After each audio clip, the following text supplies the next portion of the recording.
I promise compression is not that hard to understand, but somehow it took me like years to grasp it. So hopefully this helps somebody. Basically, it's just dynamic gain reduction. You set a threshold at a certain level. Anything past this level gets reduced. The amount of reduction is determined by your ratio. A 4-to-1 ratio, I messed up the math part. Ratio does determine the strength of the compression. A 2-to-1 reduction reduces gain by half. A 4-to-1 reduction reduces gain down to a quarter. An 8-to-1 to an eighth, so on. Attack is how quickly you'll reach the max level of gain reduction. Release is how quickly the compressor will stop working once the signal crosses back under the threshold. And then makeup gain is there to turn up the whole signal because you just turn down all the loud parts. I think one of the things that made it so confusing is that every time I heard other people explain it, they would say it makes the quiet parts louder and the loud parts quiet. And while it is true that that's how we perceive things, it's really just gain reduction.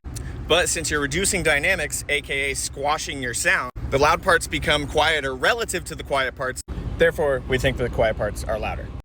Honestly, the way that it finally clicked for me was I would just repeat basically this entire video to myself over and over, like a couple times a day. And then it finally sunk in.